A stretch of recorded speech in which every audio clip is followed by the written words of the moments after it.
बिस्मिल्लाहिर्रहमानिर्रहीम।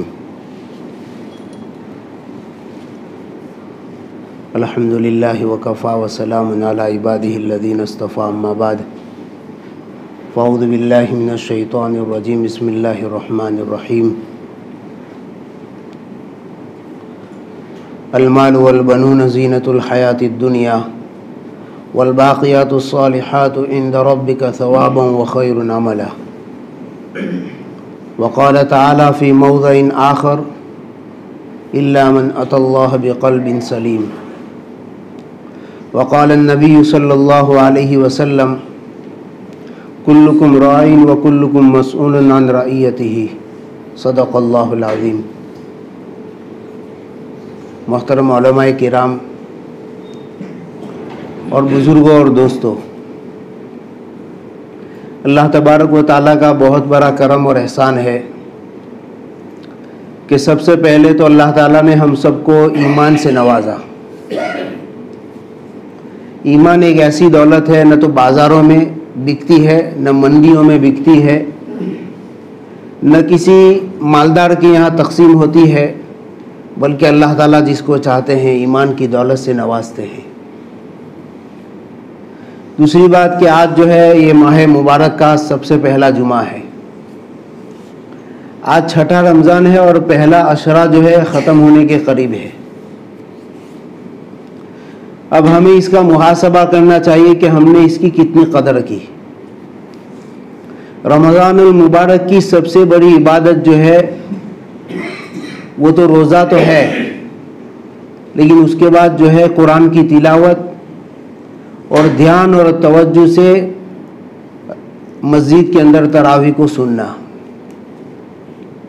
हमारा जो जवानों का तबका है वो अल्लाह जो है हिफाजत करे उनकी, कि वो तहज्जुद से बहुत दूर, तरावी की नमाज से जो है बहुत दूर है। यानी बाहर जो है चौराहों पर गप्पे लगाना और अच्छा खासा मजमा जो है हमारी मस्जिदों से दूर है। ये जो है तरबियत की कोताही है, ये तरबियत की कोताही है। रमज़ानुल मुबारक का महीना अल्लाह ताला ने हम सब को इसलिए दिया है ताकि हमारी 12 महीने की जो है हम इबादत पर आ जावे। ऐसा नहीं है कि बाद शब बारात है तो शब बारात पर जो है अल्हम्दुलिल्लाह किसी बहुत बड़े मौलाना का बयान रखा जाए और फिर पूरा मजमा जो है बस्ती का यहाँ आ जाए। अल्लाह ताला शब बारात का सवाल नहीं करेंगे क़यामत में। अल्लाह पूरी ज़िंदगी की इबादत का, पूरी ज़िंदगी के दीन का सवाल करेंगे कि हमने अपनी ज़िंदगी किस दीन पर गुजारी, किस तरीके पर गुजारी, कि अल्लाह पूरी ज़िंदगी का सवाल करेंगे। सिर्फ शब बारात की रात का या लैलतुल क़द्र की रात का या सिर्फ जो है पहले रमज़ानुल मुबारक के चंद रोज़ों का सवाल नहीं करेंगे कि भाई हमने 2-4 रोज़े जो है तरावी पढ़ ली, रोज़े रख लिए, अब जो है छुट्टी, अब जो है आखिरी अशरे में 2-4 रोज़े जो है हम मस्जिद में पहुँचेंगे। ये जो है सबसे बड़ी हमारी जहालत है और वालिदैन की कमी है तरबियत की। जिन लोगों ने तालीम और तरबियत को अपना मकसद बनाया, आज जो है दुनिया के अंदर बड़ी बड़ी हुकूमतों में वो फाइज है। दुनिया की सबसे होशियार कौम जो है मुसलमान है, ऐसा कुरान कहता है और हमारा ईमान है। कुरान करीम से ही लोगों ने साइंस निकाला है। अल्लाह ने उसमें इंसान के फवाइद बयान किए कि भाई ज़मीन खोदो उसमें से पानी निकलेगा, ज़मीन खोदो उसमें सोना है, उसमें कोयला है। अल्लाह ने जो है इंसान को हर चीज़ से आगाह किया, नफ़े से भी और नुकसान से भी। अल्लाह ताला जो है अपने बंदे का कभी भी नफ़ा नुकसान नहीं चाहते, लेकिन इंसान को अल्लाह ताला ने उसके अंदर 2 मादे रखे हैं, तक़वे का और फुजूर का। अब अल्लाह ताला ने इंसान को दुनिया में इख्तियार दिया कि वो जिस मादे पर मेहनत करेगा, तक़वे वाली ज़िंदगी पर मेहनत करेगा, तो वो ज़िंदगी उसके लिए खुल जाएगी। और जो है फसाद वाली यानी गुनाहों वाली ज़िंदगी पर मेहनत करेगा तो वो राह उसके लिए हमवार हो जाएगी। लेकिन अल्लाह ताला ने हमें दुनिया में आजमाइश के लिए भेजा है। हमारी उम्रें बहुत छोटी है। हमसे पहले जो बड़ी बड़ी उम्मतें आई हैं उनकी हज़ारों साल की उम्रें होती थी, लेकिन रमज़ानुल मुबारक का महीना उनको नहीं दिया गया। अल्लाह ताला रमज़ानुल मुबारक में जो है भाव बढ़ा देते हैं, अमल का भाव बढ़ा देते हैं कि हम जो है अपनी ज़िंदगी के तमाम रमज़ानुल मुबारक की कदर करेंगे, कुरान की तिलावत करेंगे, तरावी सुनेंगे, अपने घर के अंदर माहौल बनाएंगे, तो वो जो है अगली उम्मतों की जो उम्रें थी उनके बराबर हमारा अजर हो जाएगा। चाहे हमारी उम्र छोटी है, लेकिन अल्लाह ताला ने उनके बराबर के लिए हमें रमज़ान दिया गया। ये तो मेरी जो है असल तमहीदी बात थी। मेरा जो असल मौजू है तालीमी तरबियत, कि हमारे इस्लामी माशरे में, हमारे पूरे जो है मुल्क के अंदर तालीम और तरबियत ये हमारा सबसे बड़ा बुनियादी जो है ज़िंदगी का अमल है, हमारी ज़िंदगी का बुनियादी अमल है तालीम और तरबियत। जहाँ तालीम और तरबियत नहीं होगी, मौलाना इब्राहिम साहब देवला दामत बरकातुहुम फरमाते हैं कि जहाँ तालीम और तरबियत नहीं होगी वहाँ इर्तिदाद फैलेगा। यानी जहाँ जहालत होगी, गुर्बत होगी, मेहनत नहीं होगी, क्योंकि वहाँ इर्तिदाद फैलेगा, लोग जो है ईमान से निकलेंगे। तो तालीम और तरबियत हमारी ज़िंदगी का सबसे बड़ा अमल है। अगर हम जो है इससे महरूम रहे तो हमारे घरों की औरतें जो है 5-5 बच्चों की माँ बन जाएगी, लेकिन कुरान पढ़ना उनको नहीं आएगा। और हमारे माशरे में ऐसी औरतें हैं कि 5 बच्चे हैं, 4 बच्चे हैं, 3 बच्चे हैं, शादी हो गई, कुरान पढ़ना नहीं आता। हमारे जवानों को वुज़ू के फ़राइज़ नहीं मालूम, नमाज के फ़राइज़ और वाजिबात नहीं मालूम। ये तालीम और तरबियत की कोताही है।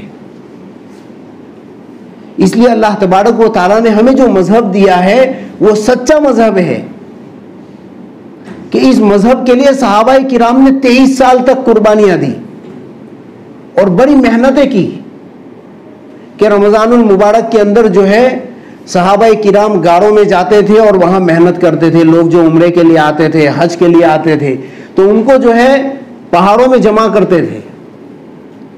इसलिए हमारे बुजुर्गों के यहाँ भी तालीम और तरबियत का इतना एहतमाम था कि शेख ज़करिया रहमतुल्लाह अपनी आप बीती में लिखते हैं कि जब मैं छोटा बच्चा था तो मुझे मेरे वालिदैन ने जो है एक खूबसूरत सा छोटा तकिया बना दिया था, तो मैं उसके ऊपर जो है सोता था। उससे मुझे बहुत मोहब्बत थी, वो मेरा दिल का टुकड़ा था। तो एक दिन वाली साहब जो है सोने के लिए आए, तो वो तकिया नहीं था, तो मैंने वाली साहब को कहा कि ये मेरा तकिया जो है आप ले लो। तो मैंने उनको अपना जिगर का टुकड़ा दिया था, लेकिन उन्होंने जो है मुझे एक थप्पड़ रसीद किया कि इतनी छोटी उम्र में मेरा तकिया करता है। ये बुजुर्गों के यहाँ तालीम और तरबियत थी कि इतनी छोटी उम्र में मेरा करता है। आज दुनिया के अंदर देखें, जहाँ घरों के अंदर माहौल और तरबियत नहीं है, वहाँ वालिदैन को जो है घर से निकाल दिया जाता है, नर्सिंग होम में भेज दिया जाता है, जैसे आज फॉरेन में हो रहा है और जो है हमारे मुल्क में भी हो रहा है कि वालिदैन को घर से निकाल दिया जाता है। ये वालिदैन की तालीम और तरबियत की कोताही है कि अपने बच्चे को मदरसे में नहीं भेजा। शेख यूनुस साहब जौनपुरी रहमतुल्लाह अलैह फरमाया करते थे कि दुनिया में, यानी हमारे खुसूसन हमारे मुल्क में, ये जितने भी मकातिब हैं और मदारिस हैं वो हमारी तहफ़्फ़ुज़ के किले हैं, वो हमारी तहफ़्फ़ुज़ के किले हैं कि उससे हमारी तरबियत होगी। वहाँ से हम कुरान सीखेंगे, वहाँ से हमारे घरों का माहौल बनेगा, वहाँ से लोग जो है उलमा बनने जाएंगे, वहाँ से लोग हुफ़ाज़ बनने जाएंगे, वहाँ से लोग जो है बड़े बड़े वली बनेंगे, वहाँ से लोग जो है इंजीनियर बनेंगे। लेकिन यहाँ से जब पढ़ के जाएंगे तो वो इंजीनियर दीन इस्लाम के लिए बनेंगे। वो सोचेगा कि जो मेरे पास फ़न है कि वो इस्लाम के लिए वक़फ़ हो जाए, मेरे पास जो सलाहियत है वो इस्लाम के लिए हो जाए। मैं डॉक्टर हूँ तो कि मेरी जो सलाहियत है, मेरी जो कुर्बानी है कि वो मुसलमानों के लिए, गरीब मुसलमानों के लिए, गरीब इंसानों के लिए, चाहे वो दूसरे मज़हब से ताल्लुक़ रखते हों, कि मैं उनकी खिदमत करूँ। फिर जो उसके अल्लाह के यहाँ अजर मिलेगा, अल्लाह के यहाँ उसको जो इनाम दिया जाएगा, वो जो है ये हमारे घरों की तालीम का और तरबियत का सबसे बड़ा असर होगा। कि आज हमारे घरों में तालीम और तरबियत न होने की वजह से आज हमारे जवान हजरात जो हैं दीन से बहुत दूर जा चुके हैं। उनको नमाज का सलीका मालूम नहीं है, नमाज कैसे पढ़ेंगे, नमाज का तरीका मालूम नहीं है। इसलिए अल्लाह के नबी सल्लल्लाहु अलैहि वसल्लम ने फरमाया कि अपने बच्चों को 7 साल की उम्र में मस्जिद का आदी बनाओ, लेकिन उसके लिए जो है आखिरी सफ बयान की। अक्सर जो है हमारी मस्जिदों में देखा जाता है कि बच्चे जो है पहली सफ में बैठे हैं और जो है मर्द हजरात जो है वो आखिरी सफ़ों में बैठे हैं। ये तरबियत न होने की वजह है। इमाम अबू हनीफा रहमतुल्लाह अलैह फरमाते हैं कि जो बच्चे अभी बालिग नहीं हुए, 7 साल की उम्र है, कि उनको जो है मना कर दिया आगे की सफ़ों में नमाज पढ़ना, कि उससे बड़ों की सफ़ों में भी फसाद पैदा होगा। कि ये घरों की तालीम और तरबियत है कि इससे हमारे घरों से जो है बड़े बड़े उलमा बन के जाएंगे। इसलिए हमारी जो पहले की माएँ होती थी, इस्लामी माएँ, कि वो बगैर वुजू के अपने बच्चों को दूध नहीं पिलाती थी। वो बगैर वुजू के अपने बच्चों को दूध नहीं पिलाती थी। फिर उनके पेटों से बड़े बड़े वली पैदा हुए, बड़े बड़े मुजाहिदीन पैदा हुए, बड़े बड़े सिपाही इस्लाम के पैदा हुए। कि ये तालीम का असर था, ये उनकी पाकदामनी का असर था, ये घर का एक माहौल था कि उनके घरों में रोज़ाना सहाबा के वाक़यात सुनाए जाते थे, नमाज का तरीका बयान किया जाता था। और जो है बच्चा घर से निकलता था, उस्ताद के पास जाता था, पढ़ने के लिए मस्जिद में पढ़ता था। कि एक असर था, एक माहौल था हमारे मुल्क में जो चंद साल से बहुत दूर जा चुका है।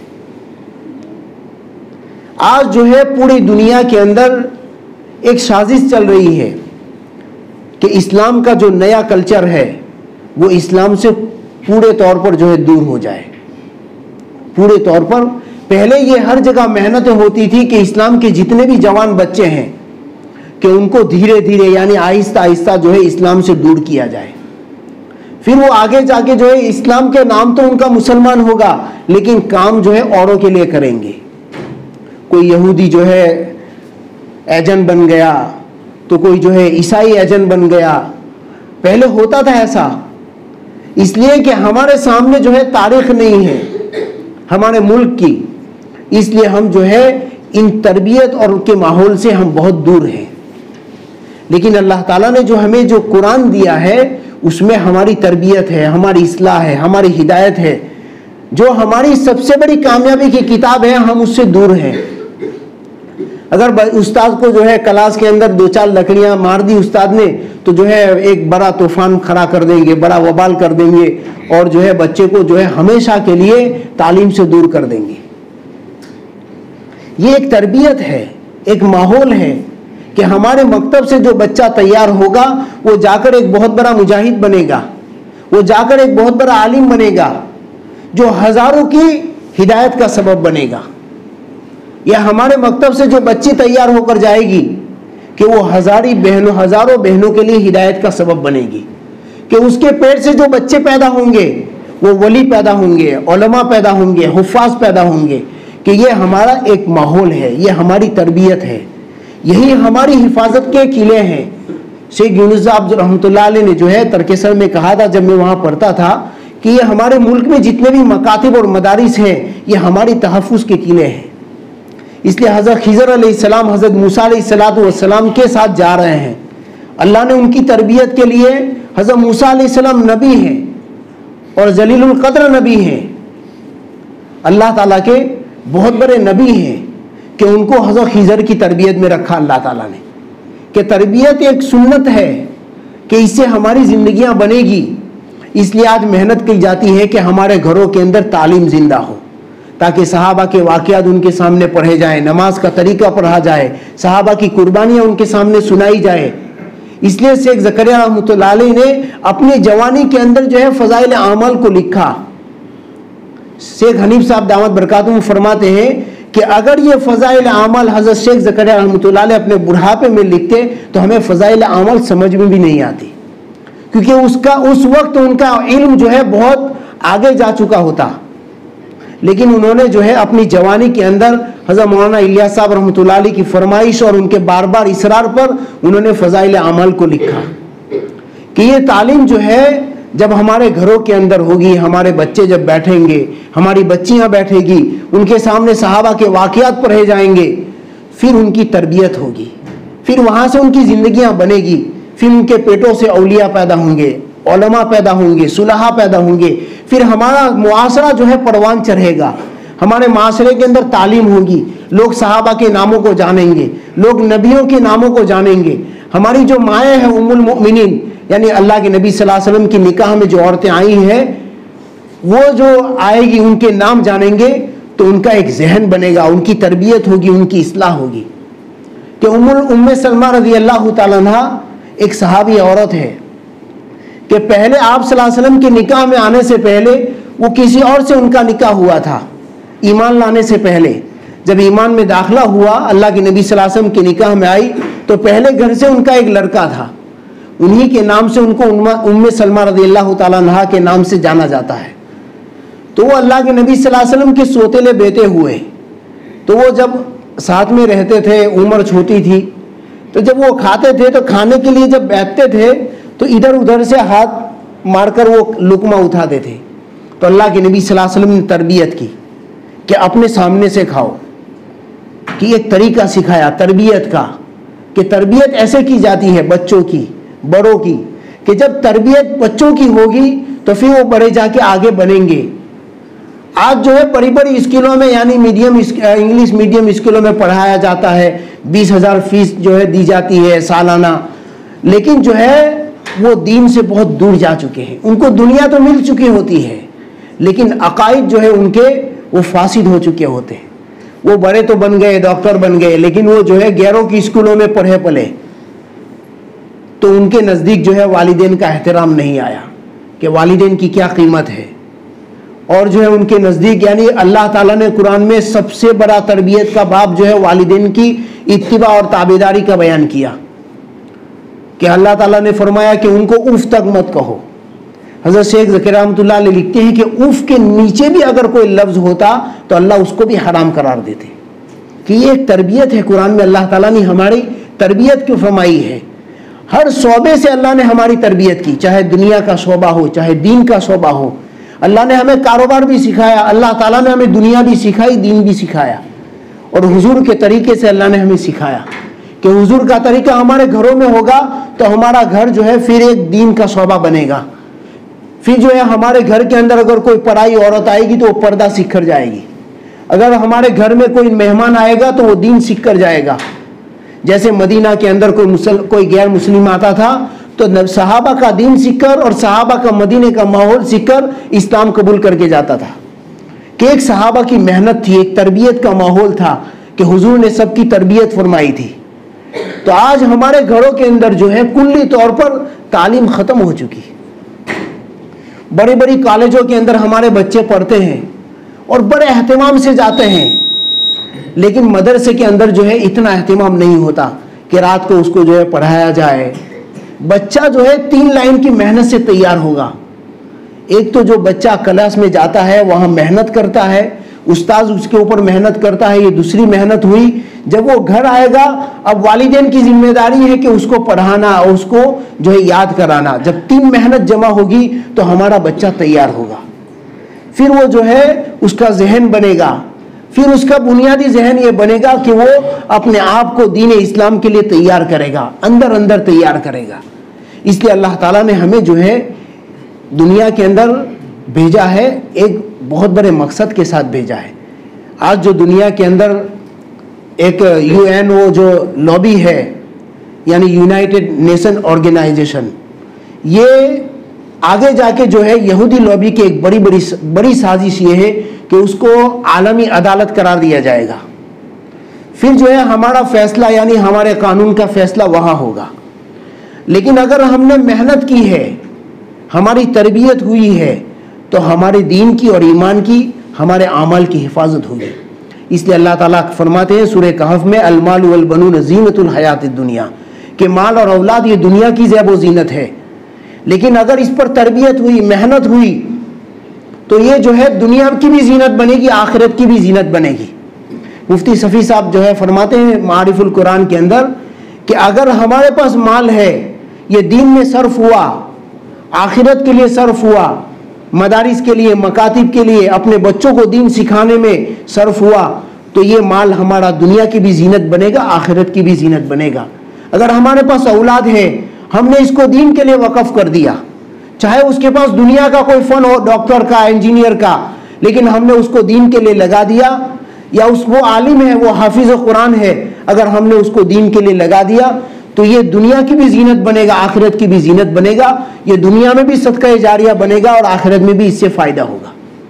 कि अल्लाह ताला कुरान में फरमाते हैं कि अलमाल वल बनून ज़ीनतुल हयातिद दुनिया, कि आखिरत की, ये दुनिया की जीनत है, लेकिन जब मेहनत होगी तो आखिरत की भी जीनत बन जाएगी। और अल्लाह ताला, अल्लाह के नबी सल्लल्लाहु अलैहि वसल्लम एक हदीस में फरमाते हैं कुल्लुकुम राइन व कुल्लुकुम मसऊलुन अन रइयतिही, कि अगर हम जो है बाप हैं, हमारे बच्चे हैं, तो हम इसके जिम्मेदार हैं। क़यामत में हमें पूछा जाएगा इसकी तरबियत के बारे में कि हमने इसकी दुनिया की ज़रूरतें तो पूरी कर दी, कपड़ों की, दुनियावी तालीम की, लेकिन हमने उनको दीन कितना सिखाया, हमने उसको नबी के तरीका कितना सिखाया, हमने उसको जो है सहाबा के तरीके से कितना आगाह किया। आज जो है हमारे बच्चों को जो है दुनिया के क्रिकेटर्स के नाम मालूम है, दुनिया के फिल्मी स्टारों के नाम मालूम है। इसके ऊपर जो है मुझे एक हदीस याद आ गई, मौलाना कमरुज़्ज़मा जो है उसकी तफसीर में यूँ बयान करते हैं, अल्लाह के नबी सल्लल्लाहु अलैहि वसल्लम ने फरमाया अल-मर्उ मन मा अहब, कि दुनिया में जो जिसके साथ मोहब्बत करेगा उसके साथ आखिरत में हश्र होगा। हज़रत मौलाना कमरुज़्ज़मा साहब इस हदीस की तफसीर में यूँ बयान करते हैं कि अगर किसी ने क्रिकेटरों के साथ मोहब्बत की, फिल्मी स्टारों के साथ मोहब्बत की, यानी गुनाह के अड्डे दुनिया में चलाने वालों के साथ मोहब्बत की, तो अल्लाह ताला उनका हश्र भी उन्हीं के साथ क़यामत में फरमाएंगे। कि ये हमारे घरों की वालिदैन की तरबियत और तालीम पर मुनहसिर है कि हमारा बच्चा जो है कितना तैयार हो रहा है, हमारे बच्चे की कितनी तरबियत हो रही है। इसलिए हम हमारे घर के अंदर फ़ज़ाइल आमाल की तालीम का एहतिमाम करें, हम अपने बच्चों को एहतिमाम के साथ मदरसे में भेजें। अगर जो है एक दो लकड़ी उस्ताद ने मार दी है तो हम उसके ऊपर जो है खामोश हो जाए, उसके ऊपर वबाल न करें। ये जो है हमारे पूरे इलाके में है, गुजरात में और पूरे मुल्क के अंदर। तो हज़रत मौलाना गुलाम वस्तानवी साहब ने भी जो है इस लाइन से मेहनत करके हमारे पूरे गुजरात के अंदर और पूरे जो है मुल्क के अंदर मकातिब का एक जाल बिछाया है। इसलिए जो है हज़रत खिज़र अलैहिस्सलाम की तरबियत के अंदर हज़रत मूसा को जो अल्लाह ने भेजा था, इस वाक़े के साथ जो है मदारिस और मकातिब की मेहनत को हज़रत मौलाना जो है यूनुस जौनपुरी रहमतुल्लाह अलैह उस हज़रत खिज़र के वाक़े से जोड़ते हैं और जॉइंट करते हैं कि हज़रत खिज़र एक गांव में गए, वहाँ जो है गांव वालों से खाना मांगा, भूख लगी थी, खाना किसी ने नहीं दिया, लेकिन वहाँ जो है यतीम बच्चों का घर था, उन घर की दीवार गिर रही थी और उस यतीम घर के दीवार के नीचे जो है यतीम बच्चों का खजाना था। तो हज़रत खिज़र ने जो है उस दीवार को दुरुस्त कर दिया ताकि यतीम बच्चों का खजाना जो है किसी के हट्टे न चढ़ जाए और कोई जो है उसको लूट न ले, गसब न हो जाए। इसलिए उसकी दीवार को जो है दुरुस्त कर दिया ताकि उसका खजाना महफूज हो जाए। इसी तरीके से जो है हमारे मौलाना गुलाम वस्तानवी साहब दामत बरकातुहुमुल आलिया ने हमारे पूरे मुल्क के अंदर मदारिस और मकातिब का एक जाल बिछाया है ताकि हमारा जो खजाना है, यानी इस्लाम का और ईमान का और हमारी आने वाली नस्लों का जो उम्मत का जो ईमान का खजाना है वो महफूज हो जाए। इसलिए अल्लाह ताला ने हमें जो है ये मेहनत दी है, ये बहुत